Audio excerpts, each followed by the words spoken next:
But do you see this particular storm as one this White House can weather? Like, what's the breaking point for you?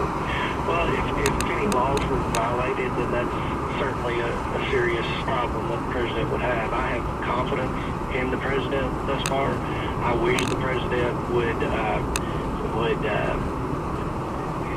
explain exactly to the American people what happened, but he may be waiting until after Comey's testimony. I'm sure that Comey's going to have his version of the story. I'm sure the president will have his version of the story, but until we hear from James Comey and until we hear from President Trump, I don't think that we can rush to any conclusion that we need to think about impeachment or we need to think about disciplinary action, because there are a lot of facts that are still lingering out there, and I have confidence that there are enough committees in Congress now investigating Trump's ties with Russia, investigating now this James Comey and General Flynn thing. So I think the truth will come out in a very quick period of time. Republican James Comer is a member of the House Oversight Committee. Thank you for speaking with All Things Considered. Thank you.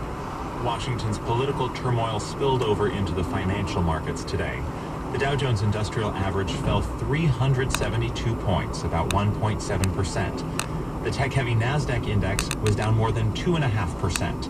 NPR's Yuki Noguchi reports that investors are concerned President Trump's pro-growth agenda is now in jeopardy. As questions swirled about what the president said to Comey before he was fired, those on Wall Street now apparently figure that Washington will be tied up in investigating instead of legislating.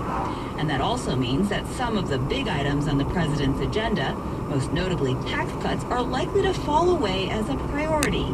Aaron Shapiro is Director of Policy Research at the investment analysis firm Morningstar. All these things take time, and these investigations are going to eat up a lot of it. Shapiro says a big drop is scary, but not necessarily game-changing. He says politics has always been unpredictable, and tax reform, even without scandal, would have been a difficult feat for the administration to pull off. They're tough choices, they're difficult conversations, and there's just a lot of work that has to go into it. The surprise victory of Trump in November had ushered in a long market rally that sent the Dow and other stock indices into record territory. Bank stocks in particular rallied, as did the stocks of industrial companies, on pledges of rolling back financial regulation and big boosts in infrastructure spending. Those sectors were particularly hard hit today.